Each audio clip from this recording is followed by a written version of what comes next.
Hello, assalamu alaikum everybody. We're doing something a little bit different today. Mathis-Na episode 11. 11, yep. I got Yogi here with me. Assalamu alaikum, everyone. Walaikum salam. This is a bit different today, guys. What time are we on right now? 7 minutes past 12, Monday, 18th of May. We're actually traveling to London. Me and Yogi have been invited to go and join quite a special event that's taking place in East London right now. I'll tell you a bit more about it, but shortly. But I think this is what you're going to be watching, guys. Us driving down to London. We're currently, whereabouts are we right now? No idea. Okay, We're about 46 miles away from the toll, which is about Birmingham area. So, Yeah. So yeah, we're traveling to London, guys. Mathis-Na. We're going to be bringing something a bit different to you. We're going to be doing a lot of on-site location episodes. So you're going to have to wait to find out where we're going to be. We are going to be meeting different guests, different people. But there's a lot of interesting things that have been happening since we put up our last episode. One of those things is there's been some elections that have taken place across the country. We know what the outcome of those elections are as well, and we can have a talk about that. I mean, because I think this is quite a crucial time for us guys in this country, growing up as British Bangladeshis, British Muslim Bangladeshis. Our identity means a lot to us. So does our culture, our religion. It's all of those things that make up us being in the UK 2026. But let's go, we'll come on to that. But this meeting that we're going to, it's actually an event that's been drawn up by working professionals in London City, and they've handpicked a few individuals or organizations to kind of attend that meeting as well. And it's all to do with how to get the Bangladeshi diaspora, which is us, born and brought up here in the UK. And which is exactly what we're trying to do with this podcast as well. With this podcast, absolutely, yeah. So it's looking at how the Bangladeshi diaspora can have more of a connection with Bangladesh. And when we say Bangladesh, it might be to do with the charity work, might be to do with politics, might be to do with business, might be to do with education, anything. How do we get the diaspora to have more of a connection, more of a link with Bangladesh? Now, obviously, we've got a substantial history when it comes to the charity work that we're doing over in Bangladesh, over here in the UK as well. So tell them about what we already have been doing for the last few years, Salim. Okay, last few years. Okay, so you guys might know, if you go back to our previous episodes right in the beginning, myself and Yogi, we've been working in the charity sector ever since we were, 14, 15 years old, always getting involved in community work, always getting involved in charitable events, activities, all of that type of stuff. So all of that's been happening as we've been growing up, doing our normal jobs. We both work in the third sector as well. And the third sector basically means things like information, advice and guidance. It means community development. It means youth engagement. In so many different settings. My background is in the arts, so I've been working with young people using the arts to kind of mobilize them, get them to understand. So all of the charity work kind of over the last 5 years has been a lot more focused as well, because we have been doing a lot of work with Muslim charity, going over to Bangladesh, working with street children, working with children that are born in brothels, working with children that attend slum schools because they don't have the means, nor do they have the dignity to go and attend mainstream society. Through all of that work, and because of our personally lived experience and people within our families, we've had this really big push working in special educational needs as well. Some of you guys might know this, and I'll tell you again, if you go back into our previous episodes, I have a son who's 9 years old, who's autistic, and he's also non-verbal as well. He's called Jibril. through the work that we were doing over in Bangladesh, one of the suggestions that we made in our evaluation, and I think it's going back to 2023 now. 23, yeah. Yeah, 2023, we made a suggestion to the charity that who is actually looking at the autism spectrum and the education that's related to it, but in a Bangladesh setting. And we know that autism within our community here in the UK is actually very subjugated. It's kind of like a taboo subject. Nobody wants to talk about it. Nobody wants to admit it. Even if they do, where do they go to go and get the support? So the information and the awareness out there is very, very little. Even though I think autism, you know, the diagnosis is like huge. It's on the rise. Like if you go into nurseries, primary schools, all of these traits, behavior, characteristics is being spotted more and more and more and more. So in 2023, we made the suggestion to Muslim charity, is there anything that we can do when it comes to SEN education, you know, over in Bangladesh? The following year, when we went over to Bangladesh, the charity actually went and rooted and found a wonderful, wonderful organization in Sylhet called Sylhet Arts and Autistic School. It was a very small school. They were looking for development, they were looking for resources, they were looking for capital funding as well. So Muslim charity went and kind of, after doing their due diligence, their checks and everything, found that this would be a very worthy project to fund through the fundraising that we do here in the UK.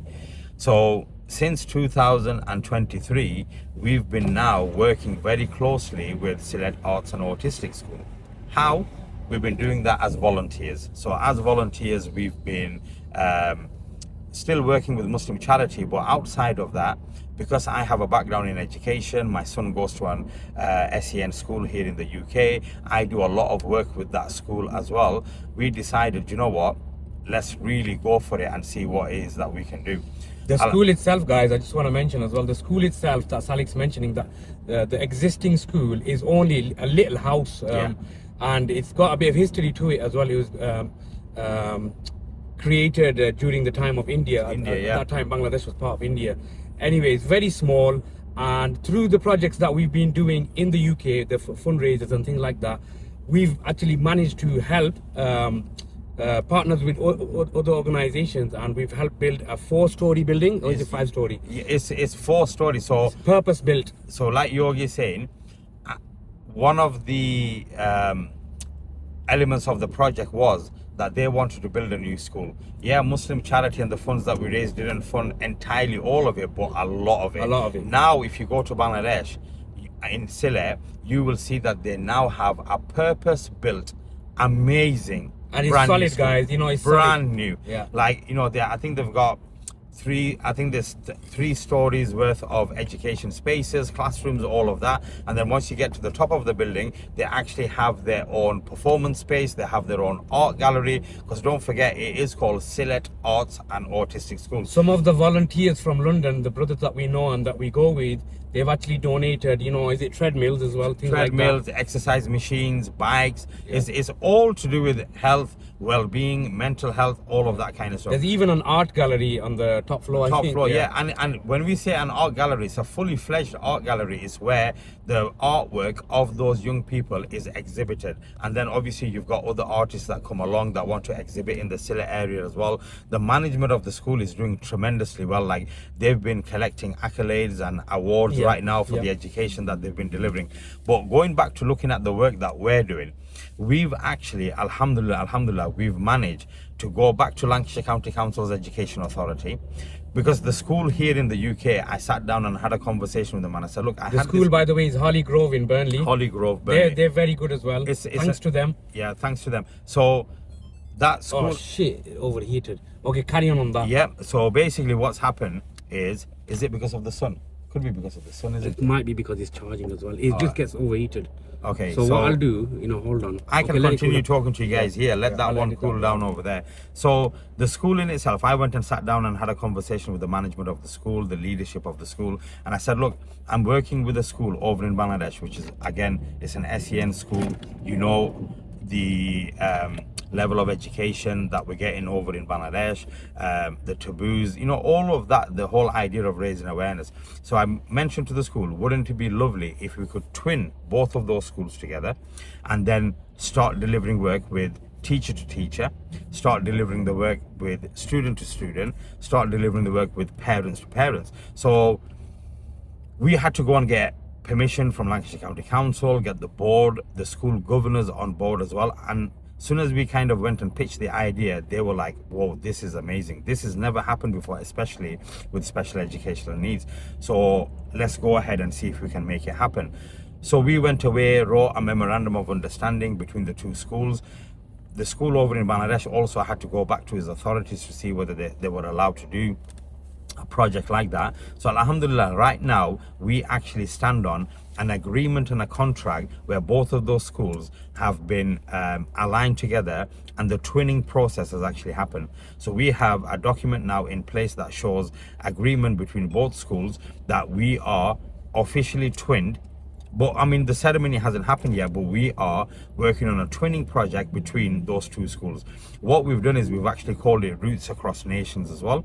And so far, what we're doing is we're actually going into both the schools here in the UK as well as in Bangladesh whenever we travel there, recording documentaries, recording workshops, things like speech and language therapy, behavioral therapy. What does the schools look like? What school tour is the tour of the school, to the point where the school over in Bangladesh, which is still being built, which is still on its way to completion, is now replicating what the school here in the UK looks like. For example, the bathrooms, the toilets, what kind of things need to be put in place, the dinner hall, the canteen space, how the children sit down and eat, and how they merge themselves together. So today's meeting, guys, is about us, because people in London have found out about this project, and friends of ours have kind of pushed it in front of certain people. And thanks to those people as well, yeah. we actually managing to go absolutely today. Yeah, absolutely. So these people have got us to the point where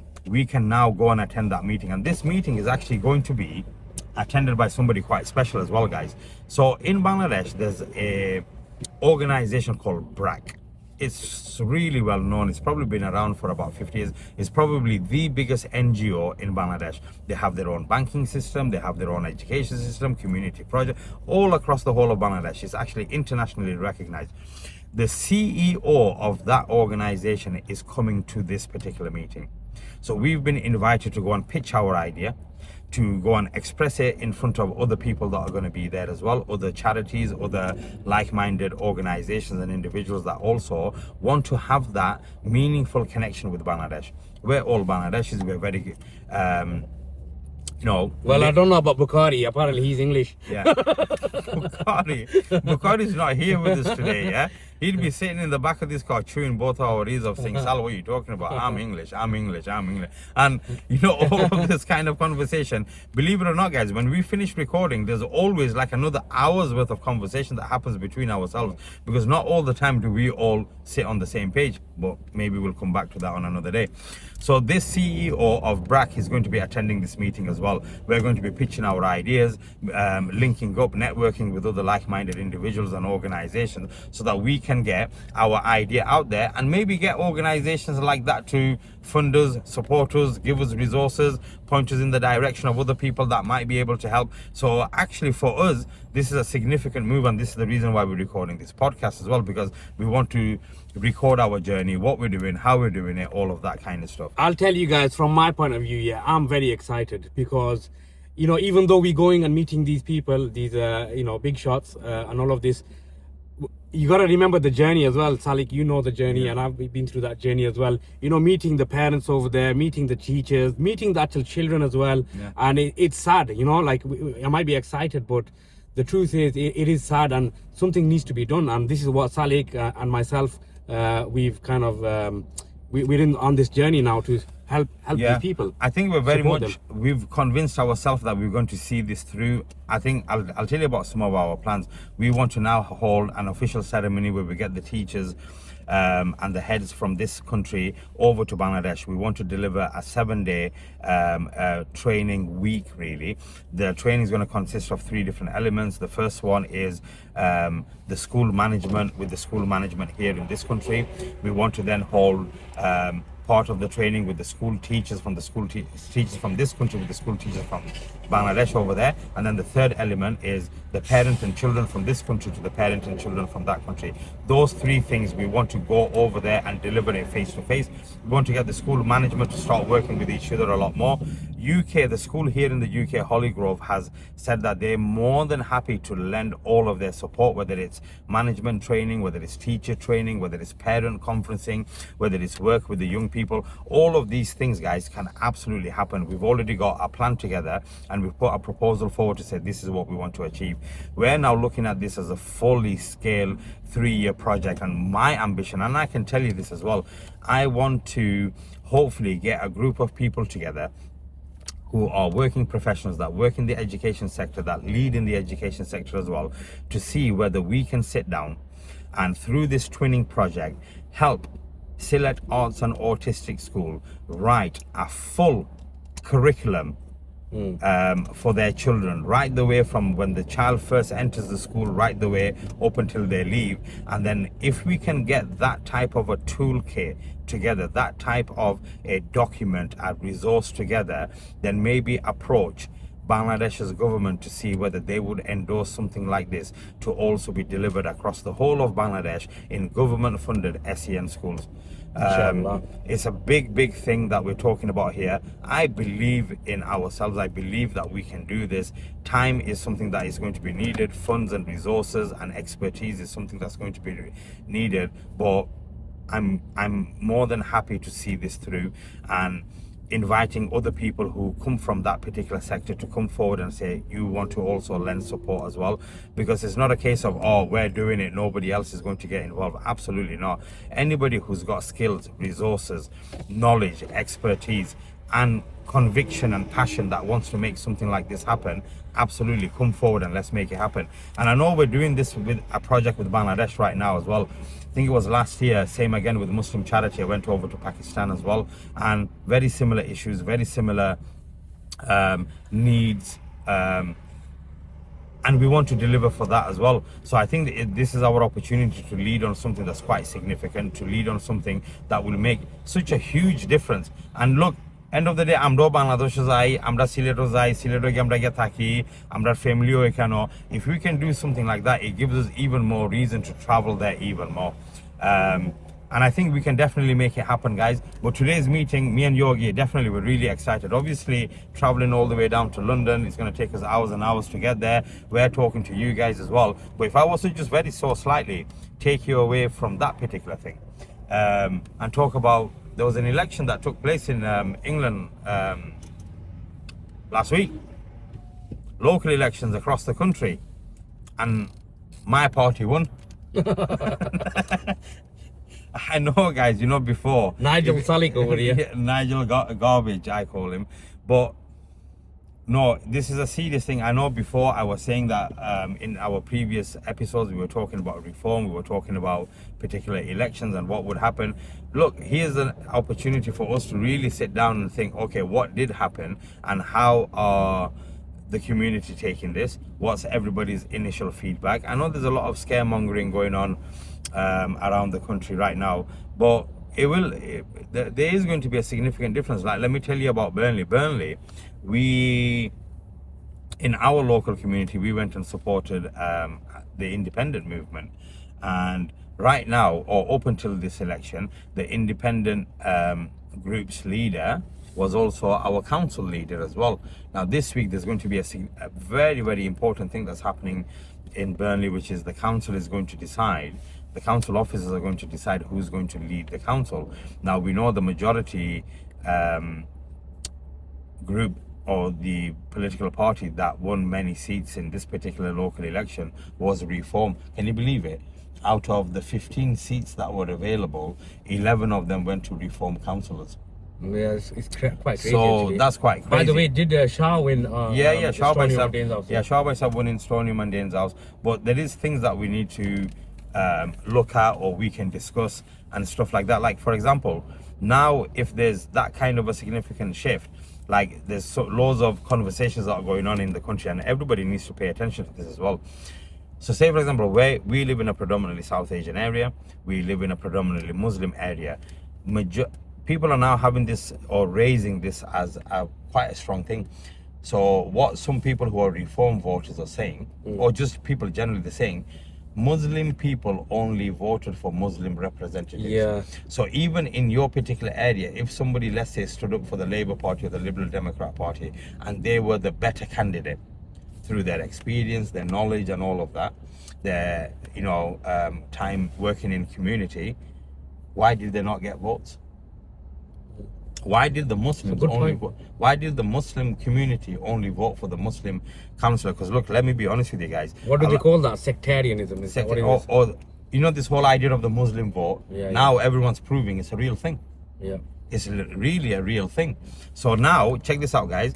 We know in your area and our area, there's many people that stood up as candidates from our community who really don't have a good control of the English language, really don't understand politics from that level, really don't understand the needs and issues of the area, and how when they get into those council chambers, if they did win, or if they do win, how are they going to represent the community? How is this? How are we going to support this community? How are these people? Because that's a really important question.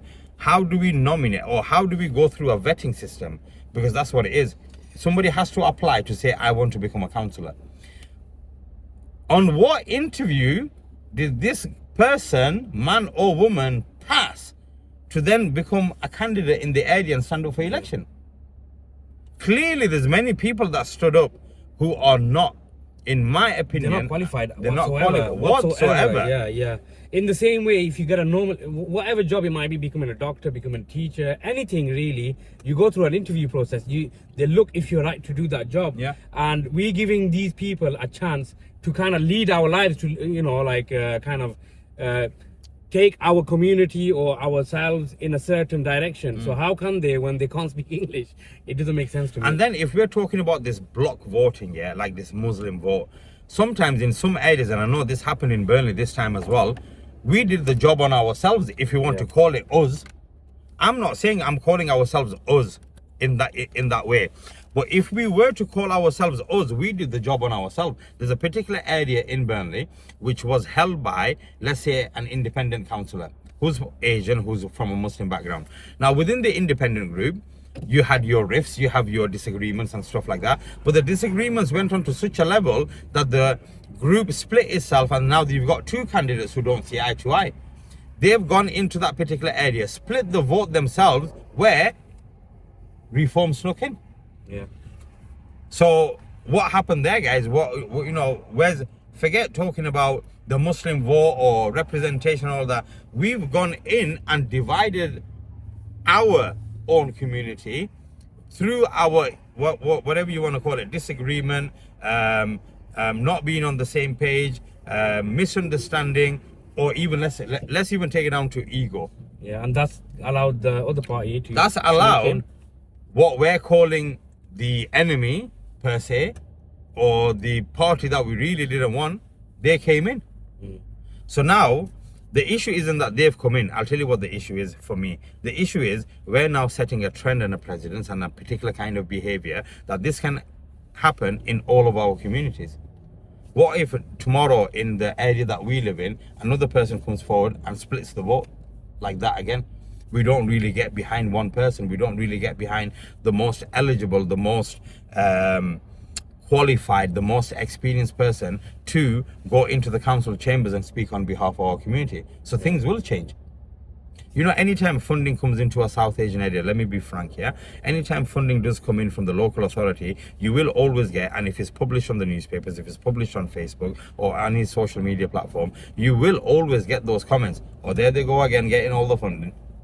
There they go again, them Abduls and Mohammeds going and getting another park, swinging like gorillas on the swings, dumping their rubbish everywhere and getting an extra round of you know, council vans coming around, cleaning up, picking up sofas and cities. Look, man, we really need to, if we as a community really feel threatened by what's happening politically in this country, then maybe we need to kind of really understand what is happening in the politics in this country. Immigration is definitely going to change. The face of immigration is definitely going to change. That's going to then have an effect. Let me pause you, Salik. So what do you actually think about, look, because we have to be real as well. Yeah. What do you think of, you know, the number of people actually coming over? What's your kind of take on that? Please. So potato chips. This is sea salted with a sprinkling of sea salt, made with British potatoes. British. King Edwards. Yeah. Anyway, what do I really think?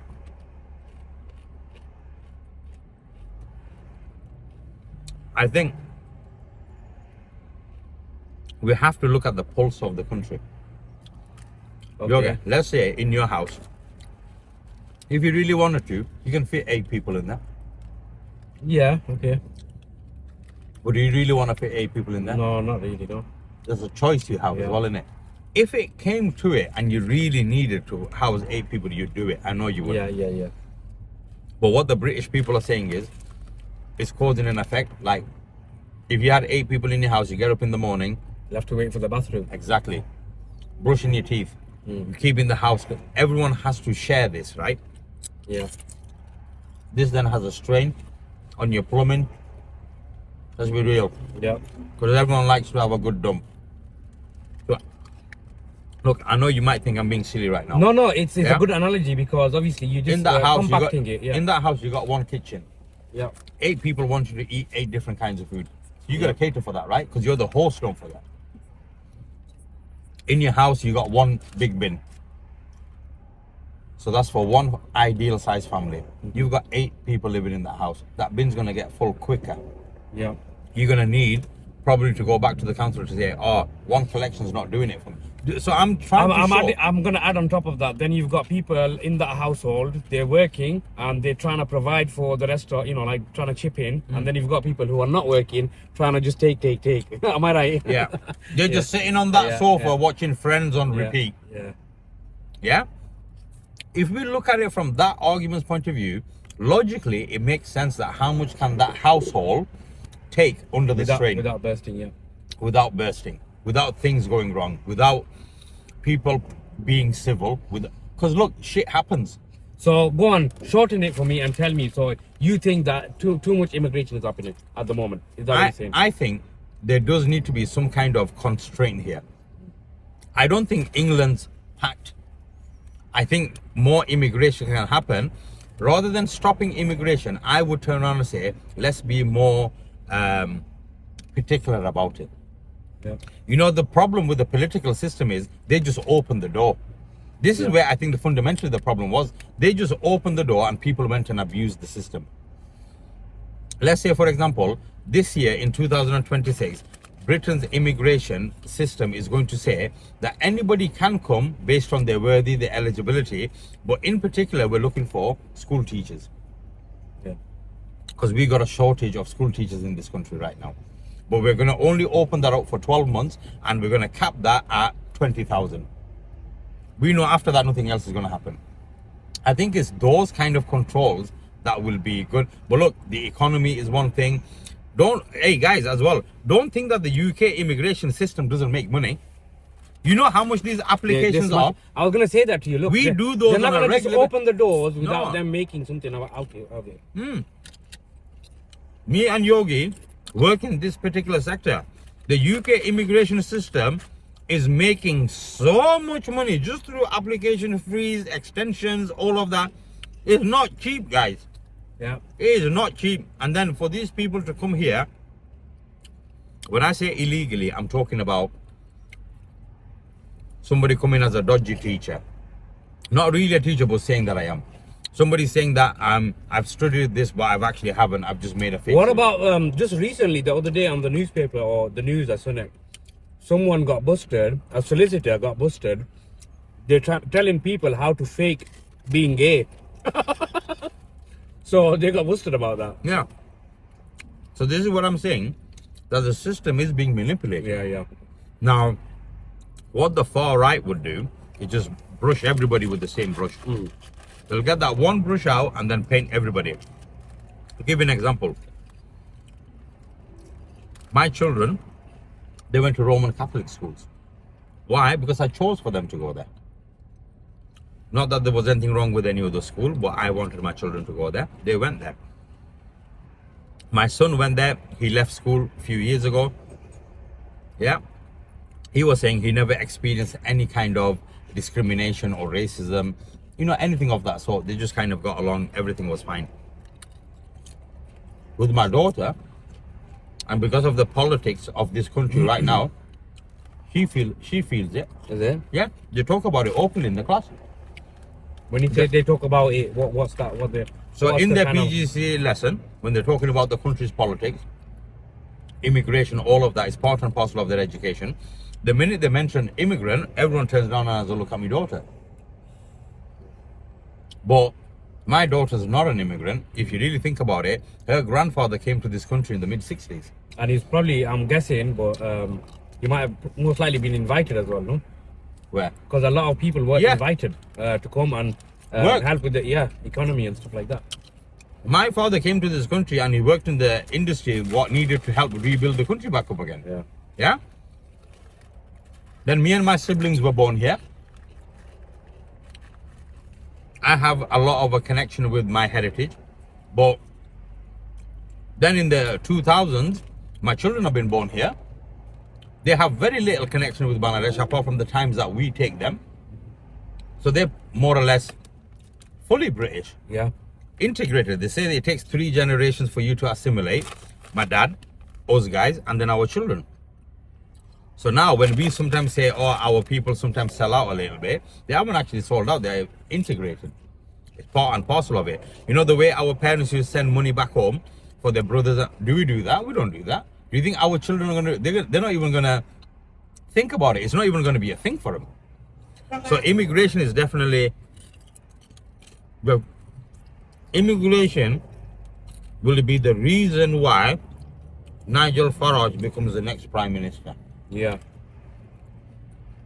They want to remove this whole idea of ILR. Everybody, do you know what ILR means? ILR means indefinite leave to remain. So many people here in this country, after certain years, they can apply and have indefinite leave to remain in this country without having to be a British citizen. They want to remove that, which I understand the reasons why they're saying that. So it'll kind of go to the system where, do you remember, in our family, some of our family members used to work in Saudi Arabia, in Qatar, in Oman, and they still do. And every few years, they've got to renew their visas in it to stay there, to show that they've got a job there, and that employment or employer will show that they've got a contract, and they get there. Akama, extend. So now in this country, we might have family members that come to this country, and every 3 years or 5 years, they're going to have to keep extending it. Why? Because they're never going to get the right to settle in this country indefinitely. And if they never get to settle in this country indefinitely, then in return of that, they never get to become British citizens. So are you telling me this is not going to have a big effect? It's going to have a huge effect. Since immigration changed and they said, even if you want to go and get married in a different country and you want to bring your partner over, a lot of people stopped doing that. Why? Because they couldn't show that wage category. Yeah. So they thought, you know what, they got to do this, you got to do that. Then when you come to this country, if you can show that you're earning, employing, no access to public recourse, they can become indefinite leave to remain in 5 years. And then for some people, they used to push it to 10 years. So doing those applications every 2, it has a big effect, guys. So, and through that, Yoga, I think our restaurant catering industry got hit hard. Because Damando Holterar be a Horeman chance. Yeah, if you look at it, restaurant owners us. If you look at it, over the past 10-15 years, whenever grooms used to come over to this country, their first job was always working in the restaurant. So you always knew that you had this supply chain of fresh people coming through who was going to work in this industry. Yeah. Now, we don't have that. And the people who own these businesses, guys, I'm being honest with you, their children don't want to work in that trade. Yeah. actually the owners don't want their children to work in that trade. Error এখানে মধ্যে খামো দিত নাই, very rarely খামো দিব। তাহলে ওবার না গিয়ে লেখাপড়া কর, গিয়া ডাক্তারও, গিয়া ইঞ্জিনিয়ারও, গিয়া ওটা হর, তুই রেস্টুরেন্টটা খাম করতে গিয়ে লাগে। Let's be frank and real, guys. Restaurant owner, I'm just saying it from me, a restaurant owner, when he goes to go and get his daughter married, is he looking for a potential groom in a restaurant worker? Let's be honest. Are they? They're not. No chance. তো তোমার ফুরিরে তুমি বিয়া দিতে না রেস্টুরেন্টের হামলার গেছে খেনে এ বাদ নি এত খাম করে তোমার ব্যবসা তো খাম করে মানুষ বালা মেহনত করে কষ্ট করে খাম করে সম্মানদের গুড পারসন হার্ড ওয়ার্কার কেউ লোকে লাগেন না ই মানুষ কি তা বালা নাই আমিও তো রেস্টুরেন্টে কেউ আমাদের পার্ট টাইম খাম করি I have a day job, I have many jobs. I do that as well. I'm not a good person, Yoga. Yeah, you are. Alhamdulillah. You're a lovely lad. Thank you. You are like sunshine. I try, man. But I'm gonna try. these things are changing slowly over time, guys. And you know another thing that we as a community have to stop doing as well. As soon as you see somebody who might have come to the country, straight away, oh yeah, freshie, mangi. Yeah, that's not right, guys. You know. Come on, man. Because your parents were, you know. Yeah. So what's the difference? And you wouldn't say that to your parents. It's not right. We shouldn't. And these people, I'm gonna, you know, like even though I don't agree with some of the reasons why they come and stuff like that, and what they give to come to this country and then maybe get nothing, you know, it's not nice. You know, Is that one recording now? That's recording as well, by the way. Yeah. By the way, we're stuck in traffic, so if you're thinking why it's moving kind of slowly, it's a bit of traffic, but it's good at least we get to talk to you a bit more with a bit more focus. And you know, guys, look. Let's stop whinging and complaining about this country as well. I know we have a right to talk about. You know what? That's an excellent point because you know what, Saliki, I want to mention this. Usually, if you ask my friends and you know on our WhatsApp group, I usually say, "Look, oh, this country and this." Look, but then again, they say, or sometimes people say, "Oh, well, why do you leave?" Yeah. But that's not a fair criticism because look, not every English person or British person loves the laws or whatever it might be. So you're allowed to complain. But anyway, what I'm gonna say is they hate some of those things just as much as us. Exactly, and that's not a reason for well, if you don't like it, go because you're not gonna like everything. You know what I mean?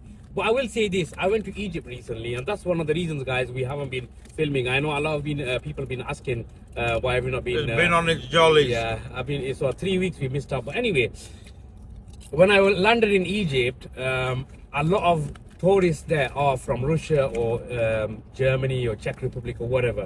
And I'll be honest with you, as soon as I landed and I noticed people skipping the queues and being, you know, very impolite basically. And I thought, you know what, Britain's alright, man. That's the first thing that came to my head. Britain's alright, and the British people, in general terms, they're alright. Do you know what I mean? The English people or whatever you want to call them. Even when we land in Bangladesh, as soon as we smell the atmosphere, it becomes less rude, like it's a jungle. Yeah. Which is not right as well. But look, end of the day, what I'm trying to say is, we should be happy with where we are. It is a decent place. The people are decent. If you go to other parts of Europe, you know, there's already bans on niqab, and these were many years ago. So if you're worried about Islam, here they've been catering, I guess. Look, we're not saying England's perfect. No, we're saying any other country is perfect. But England is our home, guys. Yeah. When we're going to travel back from London, the minute we see the sign to Manchester, we think, oh, yeah, getting close to home, man. As soon as we see the sign to Burnley, you get Ata Shantia. Yeah, Ata Shantia, and also you think, oh, the rain's about to start. Yeah. Well, we live in the most gloomiest town in the country. But we shouldn't always say, oh yeah, man, I live in a shithole. Yeah, fucking it. You know, if it was up to me, I'd get the hell out of here. I get it. But it shouldn't be for silly reasons like, oh, this is happening. Look, if you're saying you can have a better life in another country because of employment, look, our parents, they really did, without education, without travel experience, without that kind of knowledge or on language and culture, guys, they packed their bags, man. And they came here to give us a better life. For whatever reason it was that they came over, They raised us here. They smashed it. If you think about it, now you just mentioned that. They were looking after us. They were looking after them over there as well. Do you know how difficult that is? Not only that, as a side point, yesterday at work, somebody was talking about sending money to Bangladesh. Yeah. Another person from the back turned around and goes, look guys, you shouldn't have a problem now. So he said, what do you mean you shouldn't have a problem? Because when we used to send money back in the days, do you know how much was 1 lakh? £1,800. 1,500 60 money, it was like that. So a lot of, Now, so you want to do money for that. Yeah. বুঝছো নি so তাই নিয়ে বলছেন হিসেবে আমরা খামও করা লাগছে আমরা বেতনও আসল কম আমরা কত দিত হাফতা আমাদের বেতন so now if you think about it guys look we should stop saying that let's all get behind what we are actually doing here in the community. Let's get behind and make it that place where you think, no, I want UK to be like this and like that. And we understand so many things come up. Oh, we don't like UK always going into war. We don't like UK immigration policy. We don't like this idea of how Muslims are being treated or Asian people. I get all of that. This is part and parcel of us being labeled as what? The other. We are not the other. We're very much British, very much Bangladeshis, we're very much Muslim, and our community is part and parcel of that as well. So looking at politics, guys, a lot of things are going to change because reform is going to come in quite heavy-handed. They're not going to do anything slowly. You know why? Wait, hold on, Salih. Before we go back to politics, I wanna capture something from you again.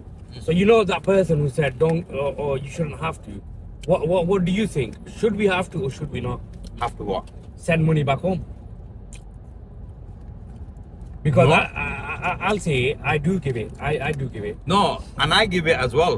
But Yoga, you know the way our parents used to give it, it was for their survival. Yeah. Okay. Their brothers and sisters couldn't make ends meet, so they were sending money over for essential things. Goromada Saul night, tail night, a night, shopping night, Bemar person. Why are you doing that? Who are you doing that for So now? I'll tell you why I do it. Obviously, I've got a family. My Sasagorobai, he passed away recently, so he's left 5 children. And the house is all in beds and stuff like that. So they need that support. They don't have anybody else. Yeah. And they're all young. So that's why I give it that support. So that's wonderful, right? Yeah. But have you got a brother there? A Have I got sister there? No. Your mum or your dad there? No. So when our parents sent the money over there, yeah. it was because of those people were there. Yeah, fair enough. Their brothers, their sisters, their mum, father, all of that. Only to me that right, you're choosing to do that. Whereas our parents, they were kind of obliged. It was compulsory for them to do that. But তারা তো দেশে দিয়েও খরচ হয় ঘর বাড়ি মানাইছেন জায়গা জমি কিনছেন ব্যবসা বাণিজ্য খরচ হয় এই দেশে দিয়ে আমরা লাগি ঘর দুয়ার কিনছেন community মাঝে মসজিদ মানাইছেন That's what I mean. Community center they actually for smashed it if you think about it. of course they did Yeah. মাহবুদ আমরা তো হার্ট ব্রেক মারছি বে হার্ট ব্রেক Heartbreak মানে heart attack হয়ে গেছিল। তোরা লাগে আর আমার ক্রিজ পড়ে গেছে Yeah, crease Chris. but look they did it on those grounds yeah why are we doing it now? You're doing it because you choose to do a lovely thing for a family that needs the support. But once they get on their feet, you're not going to help them. And I do want them to get on their feet. I don't want them to just rely upon, handouts and things like that. But I think also it's part of, look, why are we going to London? Yeah. Why do we choosing to do that, isn't it? We want to connect with the people. Well, who we're choosing you to do it for? For a worthy cause and a worthy section of the community. A lot of the times in our families, guys, মামারে দেখতে পারি না চাচারে দেখতে পারি না চাচাগর ভাই ওলান করিলার হকে জায়গা নিচে গিয়ে ঘর এখানে গেলে look how many of you guys go back home to your homes and stay there like guests? You are the guest there. Yeah. আর তারাও জানে বলে তুমি আলে কতদিন লাগিয়েছো. You know, there's so many different things that come into play here, guys, as well. So আমরা যে সময় দেই অনেনানি our generation আমরা যে সময় দেই আমরা বুঝিয়ে দেই বলে আমার কাছে তাহলে আমি দেবো আর যদি তাকে না আমি দিতাম না and you know what I'm not going to break my back for it And on top of that, I think even though I think it's a, you know how you say catch 22, you know, when our parents did used to give it, and you know, in that era, even if they are giving it now, guys, what's happened is obviously they've helped and supported their family, but on the other side, in Sylhet, you get the most relaxed people out in the whole of Bangladesh because my God. they know they've got a Londoner who's gonna give them some money. Do you know what I mean? If they need it most, so they're just so relaxed. There's so many different things that come into play here, guys. আর difficult আছে তো আনো আমরা এর মধ্যে কোনো interaction নাই বলবো যে স্যার হইতেও পারবো বলে you guys are only talking very narrow-mindedly. It's not. No, I'm trying to be open. Yeah, I'm trying to be open. we I'm trying to actually- look at both the Guys, we've seen it in our families as well. We've seen it in our parents when we were younger. Now, I'm sure young people turn around and say to their parents, তুমি অত পাগল হয়ে দিলে কেন লাগে দেওয়া লাগে না তারা করবো না তুমি তোমার বালা থাকোই কেন yeah. তুমি বাংলাদেশের মধ্যে গড় মানে দেখতে লাগে অন্য তোমার গড়ে সুন্দর করো I used to say that when I was younger, you know. I used to say that, but then now now that I've grown up, I think, okay, you know, they did it because, like you said, it was their family, innit? Literal family. So, you know, they had Look, to. I think our parents did what they did with genuine intention. Genuinely. বলে যে সময় এখন গড় মানাইমু আমার ফুরু তাই দেইব তারা একটা ঠিকানা থাকবো তারা এখানে সব they never thought that this day is going to come, but people are like, if I go to Bangladesh, I'll go. But if I didn't go, it's no problem. Why am I going to go? I'm not going to break my back to go. I want to go to Spain. I want to go to America. I want to go and see all of that. What is it that we've done in our community for, like we were saying, what's the reason why we're going there? What have we done in our community, guys, for the diaspora to stay more connected with Bangladesh? Excellent point there, because we can easily you know, blame our parents or Yeah. say, oh, you do, why not doing that? But you know what, they smashed it on two levels. They smashed it here, they left that country, they didn't know Jack here, they smashed it here, they smashed it over there, they raised us. That's another smart actually. Yeah. What the hell have we done really? What have we done really, if you think about আমরা তো it? এই গুদুগু ফুরতালই আমরা সর Yeah. আল্লাহ ভাই হারাম না রে ভাই সাতাইলার রে ভাই হেবে না তো আমারে গুফু আছে কি সাতাইলা মানে look there's so many different things times have changed people have you know I don't remember that saying you know that famous quote what was it hard times create strong men create Easy times. and easy times create Weak men. there you go okay so It's true actually, that's really true. So if you think about it, are we in that particular position right now? I don't know if you guys heard that. Let's say it again. So hard times create strong men. Strong men create easy times. And easy times create Weak men. Like a cycle. It's just it's generalizing upon society. Are we there right now? Is that what we're thinking? Okay, how many of us actually sit there and say, right? And that applies to women as well. So Yeah. hard times create strong women as well. So, out of the people who are listening and joining us on this journey, we're going down to London. Yeah. How many have planned a trip to go to Bangladesh if you've got children with your children?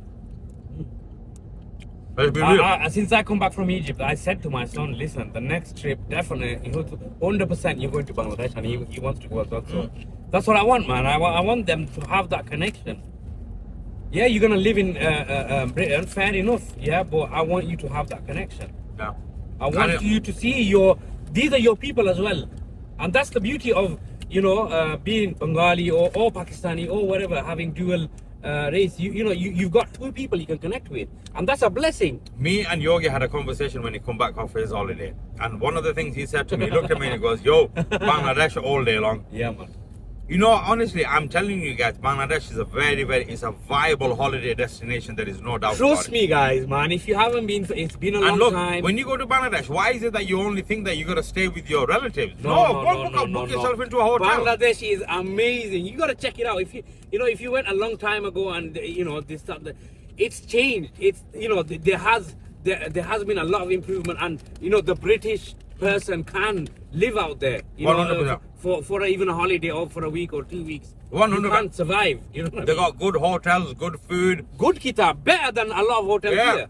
And they're good in price as well, and they look after you. At tomar basha matta pare. They will eat the same food as you as well. But if you wanted your burgers and It's all there. Western food, is there. Literally walking. It's brilliant, guys. Honestly, this view that we've built about Bangladesh.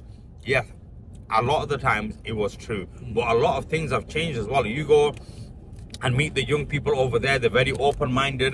Not everybody is dying to come to the UK, No, guys. they're not Let's be actually, real, mate. man. They're not, yeah. Now, if you go to those young people, they're in education. They want to travel. They want to study. They want to work. They're not dying to come to the UK because. And here's another thing, people keep. I often hear people saying, "Oh, well, tarali fushal lagi fagolan." bro, slow down a bit, you know. Oh, they're very corrupt and all of that. Slow down. Do you think Britain doesn't have corruptness? 100% there's a lot of police. Just put on a nice NHS, when you go, bro, you're not getting that bed. You're not getting that bed. That's that's corruption. Corruption. So, it's everywhere. It's just well hidden here. That's Yeah. all it is, bro. That's all I'm gonna say to you. Straight up. And even if you know, back home you see about people, they want a bit of money. Okay, sign up, bro. What's a 100 taka to you? You throwing away a quid on a Coca-Cola. What's a big deal? At judgment to me then khorbai. Yeah. But if you think someone's received their fair dues, then stop giving to no problem. Yeah. You're not obliged, you're not forced. Zegra to me buzo worthy, ogra to me though, no problem. Charitable. And what happened to compassion and mercy? What happened to those traits? You know, what happened to, okay, if I give him 100 taka, it's not gonna break your bank, bro. No. But on the flip side, On the let's flip agree side. with some of the people as well. Yeah, We yeah. do have some fat cats over there. Yeah, they're not. They're living it large. Yeah. Asta asta gumti good baba right. That's what I said Da? before. Yeah. Kudia kusul khoriya sundo sandore ya town daimu. Town gya kita kichu nai. Kichu nai. That's it. Adda gurani. আর ওগুরে কিরান বদনাম করতাম বদনাম হতাম। নষ্ট করতাম সামান্য একটু বাজার করলাম গরো লাগি মাদান কুবালা আইলাম আইয়া খাইলাম কিচ্ছু আর আফটারনুনে একটা ফটো একটা ঘুম দিলাই ইভেন তো আসা রাত ঘুম হইছে হ্যাঁ আফটারনুনের ঘুম থেকে উঠিয়া এক কাপ চা খাইলাই এই একটা চা দে যাইন You know, they have like a full এই একটা চা দে যাইন একটা চা লিকার লিকার বলাইয়া লিকার ডিজাইন মজা করে তো আইলো চা নাস্তা একটা সাইডে দিল লুডুস লোটুস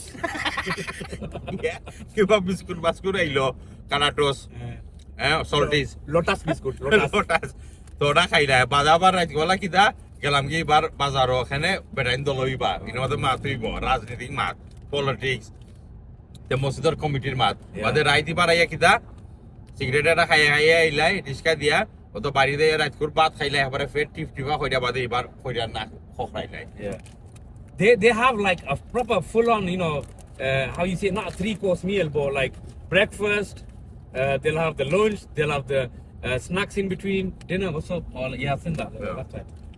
So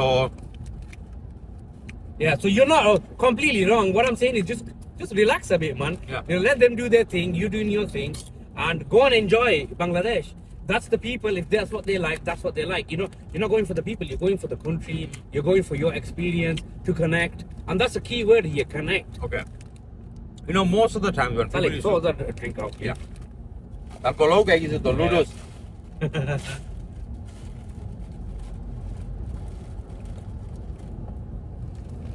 By the way, I feel like opening some sort of a tourist company in Bangladesh. You know, all those different. That's led by UK nationals. Yeah. That when you What do go you guys there, think? Shall we do that? What do you reckon, guys? Because there's so much to see in Bangladesh. Not just your Basha and Bari and that and Zinda Bazar. There's so much more, guys. last time when me and Yogi went to Bangladesh, we went to, in English they call it Sundarbans. Sundarban. Sundarbans. Not Rayban. Sundarban. Sundarbans. আমরা বাংলায় কই Sundarban went to see the tiger কোনো ফাত্তাও নাই রে ভাই Yeah. Apparently somebody saw it, but I don't believe that shit. I don't believe they saw it. But then again, we didn't spend that much time there. Yeah. We were in a bit of a rush. এক দুইটা আছে মনে হয় বাকি কেন I think how many did you say that's there? Probably about, I don't remember. I don't remember.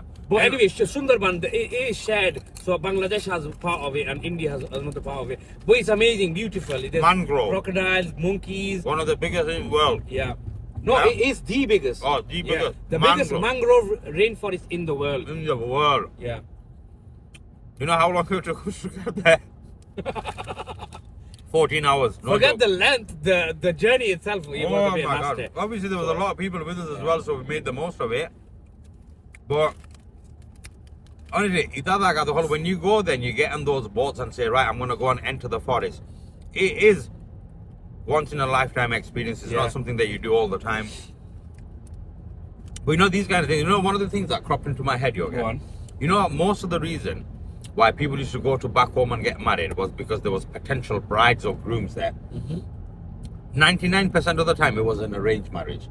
Yeah. Families got together, somebody found a potential for this person because they were looking for a bride or a groom, and then they got married. If we were to really think about it right now, let's say 2026, let's say from 2020 to 2026 right now, graduates in particular, how many of them have chosen, let me go to Bangladesh and go and have an arranged marriage? How many have actually chosen that for them? No, I don't know. I don't know any. So you tell me. I don't Probably know. less. No. I don't know none. Yeah, that's what I mean. Yeah. If they have, if because the family is already arranged, बोले तुम्हें क्या तुम्हारा आत्मीय, excuse me, तुम्हें क्या तुम्हारा आत्मीय हो तो तुम्हें ब्याह पाए And they wanted that as well for themselves. for a long time. Yeah.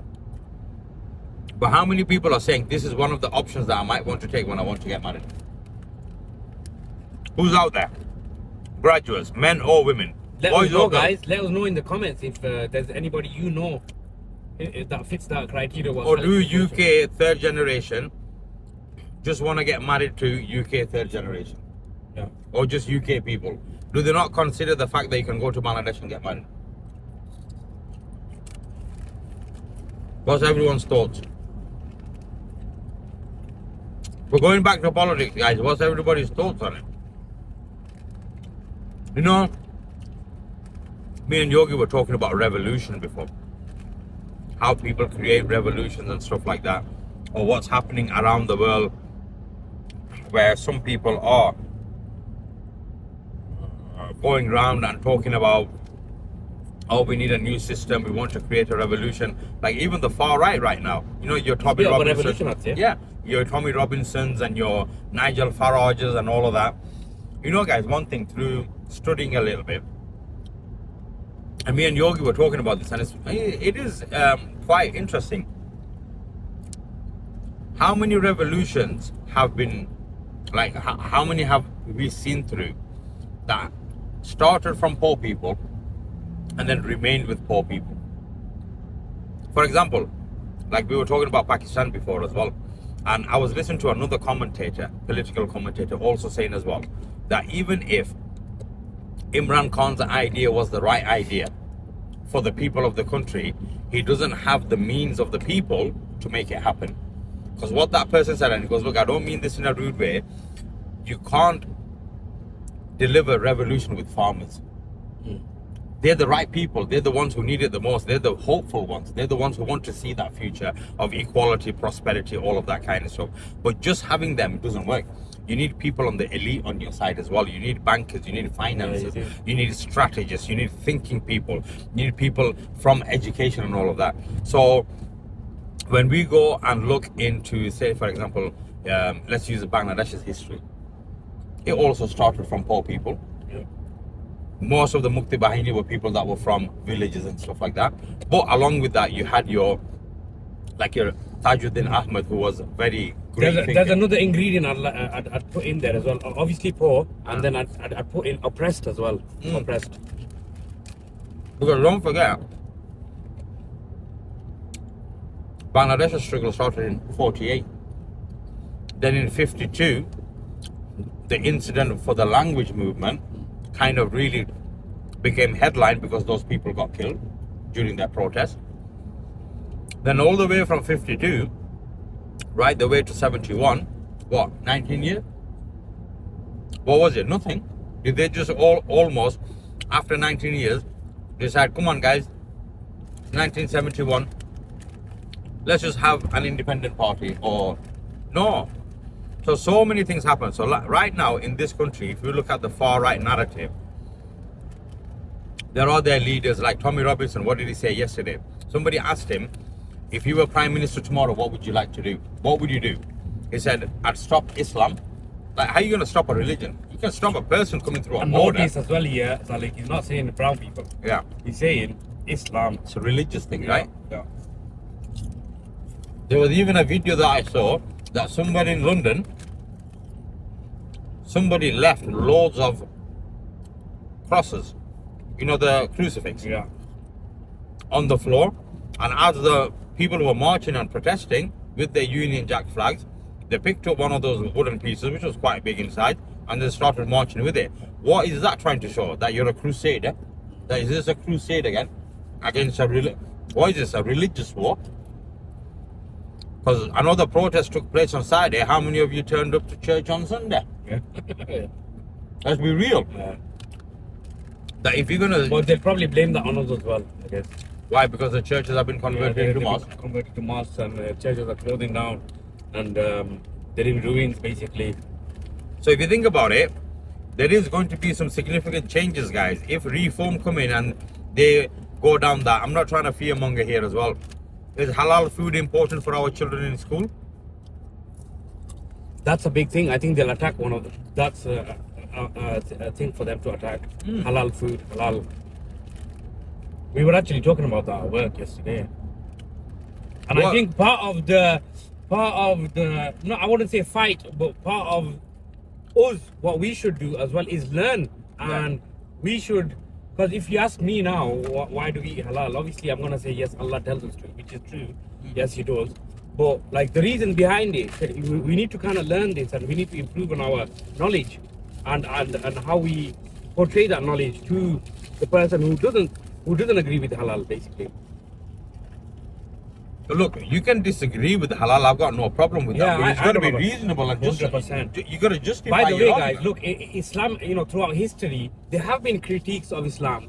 Islam invites to that, no problem. Islam critiqued itself. Exactly. The scholars, everything that we're talking about now. Don't think that these conversations haven't happened and there haven't They're been not new. arguments and they're not new. We're just regurgitating something that we already know. Yeah. So be critical. Be critical. There's nothing wrong with that. Learn why does Islam say this and why it doesn't allow that, and then try and teach people as well. Teach yourself, teach your family, teach like people. Another thing that I want to against say it. as well, Go on. in light of religion and then culture as well. Yeah. A lot of the things that our culture says as well, guys, is also not wrong as well. Yeah, that's another thing I've been battling with my own family. People think that culture, religion is going to trump culture. It will. Because obviously we believe in God's law to be sovereign, yeah? Or whatever you want to call it. But at the same time, you tell me what our culture has taught us that goes fundamentally against our religion. I'll give you a good example. I've been this is a thing that I've been kind of not struggling with experiencing at the moment. Yeah. So this is my final kind of thought on it, or summary if you like. Do you think, this is a question I could come to it then. Look at this cherry, guys. Yeah, this is nice actually. I don't know what this is. That was Rubicon cherry. Oh, Rubicon. Wow, okay. Yeah. They look great. I love cherries, mate. I love them. I just So love it. do you think, at the time of the Sahaba and the Prophet ﷺ, do you think that the Arabs at those times, even I'm on about the Muslim Arabs, do you think they didn't follow a set of traditions and customs? 100% they did. Good point, that. 100% they did. But so long as it didn't conflict with Islam. Conflict or contravene or There's override. nothing wrong with traditions, boys. Or people who's watching, you might watch Ertugrul. They had customs. They obviously, when the Islam is Islam, they went with that. But when it was the customs, there's nothing wrong with it. So, yeah, don't keep battling, bro. Don't keep battling that. And another thing I've noticed, you'll battle a lot of people. They'll battle, well, this is not right, and this is like a Hindu tradition, a custom that maybe have a little bit of Hindu tradition or whatever. But then you celebrating birthdays. What's that then? I'm sorry, but that's a double standard there. There's so many more. I'm just giving one example. You're willing to celebrate birthday. By the way, birthday, just to kind of put it out there, birthdays is the most holiest day for the satanic religion. So you're willing to do that, which is fine for you guys. But on the other hand, and I'm not saying for either. Yeah, I don't agree with either. But my point is the double standard. Why be consistent? That's what I'm saying. So no. But anyway, that's my rant there. The point that I was bringing was, our culture, or what we believe as cultural practices, I'm yet to come across one that really contravenes with my religious beliefs, that really contradicts it, that conflicts with it. Give me one, okay? That conflict. Really, like you our couldn't, culture. Yeah, that's something that's ingrained in our culture. That you couldn't get away with it. That Islam. conflicts with the Islam. Tell me, you give me one. There might be, and I'm sure there will be. I'm still trying to find it. Like, okay, what did they say? Devil's advocate or whatever. Yeah. So let's talk about Guy Holud. Okay, go on. You're let's see your kind of comeback to that. For me, Gaya Holud, Yeah. I did it. Yeah. Because even back then, I believe there was something wrong with it. So what we did was, the Mendi event, that was more of a public thing. And the Gaya Holud part, we just did that with my very immediate family. Yeah. So this is what I came across this. I wanted to learn about this Gaya Holud thing. Yeah. Obviously, I know what it is, but I wanted to know what it's historically about and how, if it does, how it conflicts with Islam. Yeah. I find out that look, it's not actually. Even though the Hindus did it, obviously our ancestors were Hindus, guys. And they were Buddhists before that. Yeah, so they were Hindus, yeah. So, is it a part of Hindu religious practice?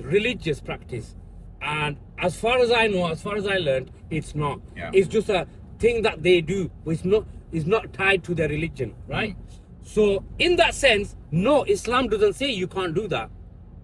Does that make sense, guys? Does that make sense? It makes sense to me, yeah. Yeah, because it's not tied to the religion. For example, if he was tied, if he was doing all It's of this, not a religious ceremony, Yes, is it? yes, The Gaya Holud. Gaya Holud. Yeah. So Gaya So means what on is your body. that? What do they do, Salik? You explain okay, that. so Gaya Holud. I'll tell you where it can be wrong. Okay? But hear me out first. Let's understand what it is. What it is first. Yeah. Gaya Holud. Gaya means on your body. Body. And Holud basically means turmeric or the color yellow. Yeah. So basically what you're doing is you put that on and It's mainly for the women. mainly for the women. And it was almost like saying that once you put that on and then you go and have a shower and a bath, then your body will be glowing. There is a glow to it, and Glow. actually, if you look at medically, it is actually turmeric is good. Now for your look, body they're and selling skin. turmeric. Put it on Yeah. your skin. It's There you beautiful. go. It's beautiful, Yeah. beautiful. So many exfoliates. antioxidants and all of this. All of it. Yeah. So all of that was the purpose behind it. That this bride is going to be glowing on her wedding day. Beautifying herself for her husband, which Where- is an Islamic yeah. principle. Where I think it becomes a problem is a Gaya Holud event is there is free mixing that goes on. That's the wrong Yeah, part. yeah. It's all so it needs to be a controlled environment. If you're doing it privately between brothers or sisters or whatever you want to call it, but in its quintessential thing. So now, okay. So let's forget Gaya Holud for a second. If you said Mendi, there's nothing wrong with Mendi in our religion. But again, that can also be wrong as well because that event will be free mixing. Yep. This is it.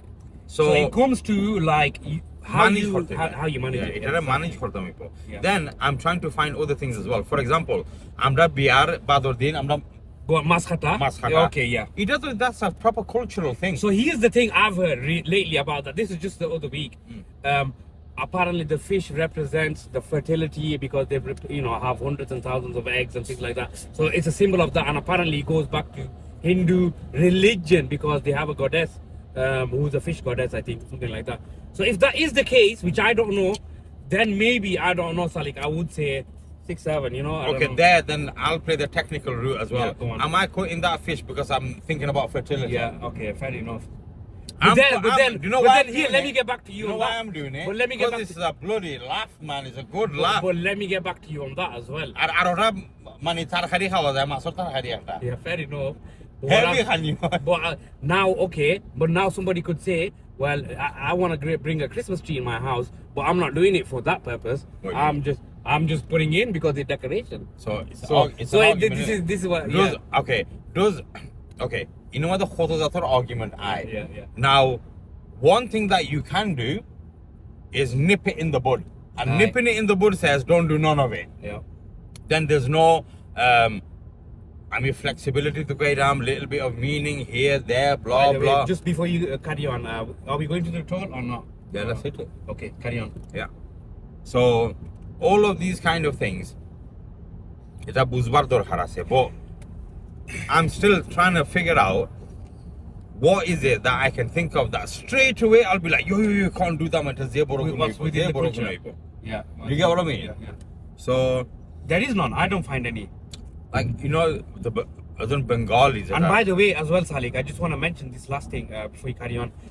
Just to say something is halal or haram without you knowing, you know how bad that is, how big that is. You know, basically you're giving a fatwa, and Yeah, we're not yeah. qualified, bro. Yeah. We are not qualified. You have to, like I said, you have to go back to the root of the issue. What it is that's being celebrated, what it is that's being done, how is it being done? You know, all of this stuff before you come to a. I think conclusion. more than all of those kind of things, I'm not so grave. We undervalue or misjudge some of the things. For example, rather than worrying about stuff like that, why don't we go down the route of, oh, I'm not going to make my wedding so lavish, because that's also wrong as well. I'm not going to hire them 10 cars because I really don't need that. Yeah. You know, me spending 30, 40, 50,000 pounds on a Wow. wedding. You I know don't what know I how mean? people do it. যদি হইতাই বলে আমি মেহেন্দি করতাম না কিংবা গায়ে হলুদ আমি করতাম না হেনেবে এটা তো ধর্ম কিছু রং নাই এই সময় তুমি কথা না এটা ধর্ম লাগে আমি করতাম না I'm just saying it because I don't want to hold another event and spend another 2-3 grand. I'd be like, bang on, I'm with you on that Yeah, one. yeah. And you know, Islam does say that, look, you shouldn't spend what do you call it, extravagantly. Well, you shouldn't waste, because wasting is extravagance is the friend of shaitan. So anyway, So এটা শব্দ তো আমরা বুঝতাম ওই বইটার বুঝেই But anyway, guys, you know, you get comments in, write to us. I don't know, do what We're you on gotta our do. Insta, we got YouTube আমাদের এটা যাইব, watch it on YouTube. But yeah, it is interesting. I want to know, like, what, because going back to episode 10, I think it was. Look, what do you consider yourself as in terms of culture, identity? Sorry. Do you believe you're English? Do you believe you're British? You believe you're Bangladeshi British? Obviously, you know, if you're Muslim, you're Muslim. I'm not talking about religion here. We're talking about cultural and ethnic identity, I guess. So, how do you feel about that? And tell us, talk to us. Are you guys looking forward to doing your own Gaya Holodo Mendi or your Mathis-Na or whatever you want to call it? Khane ita to khora lage na ne. Yeah, I did it. I'll be honest with you, I did it. I didn't see anything wrong with it. I did. It was banging, man. Yeah. Sick. So that's how my ita. Ayo, I've got it on VHS. আমার বিয়া বড় হইছে ক্যাসেটও আমারটা আছে Son. DVD. DVD আমারটা video cassette হয় সময় তো ভিডিও দিতে লইতো তো বড় ক্যামেরা খান লইয়া you know what I And mean? with that light, man. Yeah. Yeah, man. Both. He liked it, man. He ran the light too. So you know all of these kind of things, guys, they are topics of discussion and it can go one way or another way. Some people might even think, oh, I did it, but now when I think about it, maybe I shouldn't have. And that's fair enough. Yeah, You've got your view. You're saying what you're saying because you're saying you know you're okay to change your views. It's okay to change your beliefs because until somebody brings a different set of evidence to you. That's what you said to me or as well, convince Sonic. You know, differently. you've got to leave room there for your view to change as well, in case, you know, because you can't be staunch on something. Okay, be staunch on, yes, there's one Allah. Yes, be staunch on the Quran.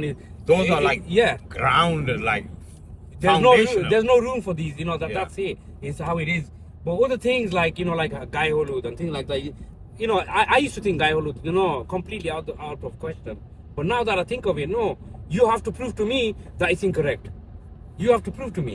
And you know what the thing is, sometimes we bring the problem to ourselves. গায়ে হলুদ এটা করতাম না নি আমরা family করি না আমরা আস্তে সবরে দাওয়াত দেই তো এখানে তো ফ্রি মিক্সিং হইব এগো বেটিও হর বলে আমরা জামাই কাছে যাইতাম তাই দুই বেটার সামনে দিয়ে একটা যাইতো do you get what I mean? There's so many things that will happen as well এমন তো কেউ দৌড়ে রাখতে পারতো না.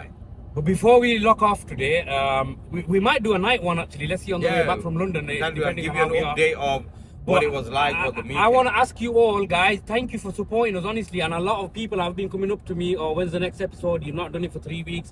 And that's nice, you know. It's, you know, but what I want to say is, if you've got any subjects or any topics of discussion that you want us to talk about, or you want to even talk about, let us know. If you want us to go somewhere and check, you know, so somebody who you think might be a little famous or something like that, or something to show us or to show the community, let us know. We want to be part of that. And guys, like I said to you right in the beginning, we are going to be doing something a little bit different with this podcast as well, where you're going to be seeing us in particular places with our guests. But it's all going to be fun. It's going to be different. Pay attention to all the different elements that we start to bring along as well. But we did have in our last planning meeting, we were thinking about doing a live show, guys. When I say a live show, I mean in a theatre hall with a live audience, with people coming in, having fun, watching us on the panel. Bit of, I don't know what this guy's doing, but being in the audience, having a conversation with us, coming onto the stage, going back. So we're thinking of doing like the whole shebang thing. Tell us what you think. Would you like to come and join the audience? Would it be something that you'd want for free? Would you be happy to pay for it, even if it was a small nominal charge or whatever? But that's what we're thinking. Obviously, my mind's ticking as well as to the format or how we'd put it together. But I think it might be something that's quite cool. I think it'll be sick. Yeah, I think it's something that's not been tried and tested on that level before, and there's always a chance of cock up, but that will be part and parcel of the show. We can improvise through all of that. So have a think, see what you think. If you think this is something that you'd like to come to, that you'd like to attend, I think it'll be a good laugh. It'd be lovely to meet some of you guys, have a conversation with you as well, a bit of banter.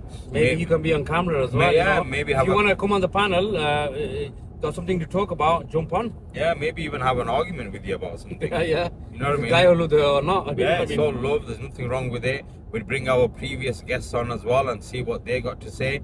But yeah, it can be really interesting.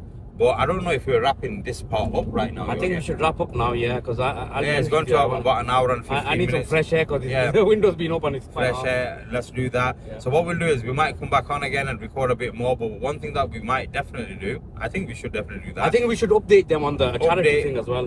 Which one? You know, the event we're going to. I think on the way back we'll get the lights set up, we'll get the cameras rolling, and we'll give you a bit of an update. We'll tell you about who we met, what the people around the country are thinking in regards to getting the diaspora involved. I know we're going from Burnley, but there'll be people from Manchester, Birmingham, London, Liverpool, from many different places as well, kind of with a similar mindset to ours as well. It'd be lovely to meet those people, try and see if we can connect. It is going to be a networking event as well.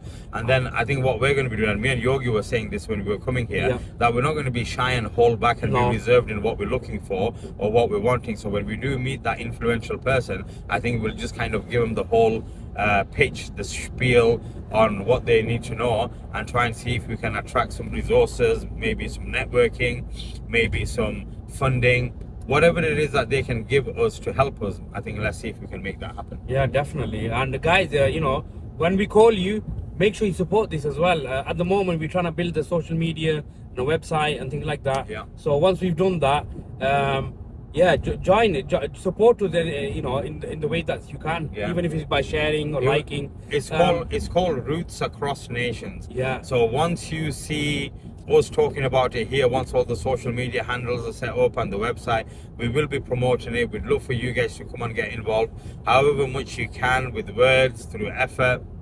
I just want to briefly thank everyone who's been involved with the charity itself, whether you've helped us donate, whether you've just passed the word on. For example, even Sajida, who did the marathon, I think we've raised about £400 from her contribution. But I don't want to say everybody's names because they might not want their names on, but you know who you are. Thank you so much, honestly. Thanks to the schools as well. And all of that's happening steadily. We're making good progress as well. Hopefully we're trying, I think this is what one of my aims is to get the schools to do the official ceremony before we finish for the academic year this year. Do you reckon we can do it, Salih? I'm hopeful. Inshallah, with Allah's help, we can definitely do this. So let's keep plodding forward, let's keep moving forward, and I'm going to be cheeky. One last thing as well, guys. If you want to donate to this, obviously approach us, give us a shout, let us know. You know who we are, we know what we do. And we'll show you the means. And any amount, trust me, don't ever discredit, even a pound. So go for it. Brilliant. Okay, dogs, guys, keep us in your prayers that we have a safe return home when we finish. But thank you so much for tuning in, and we're going to catch you later on in the day. Assalamu alaikum.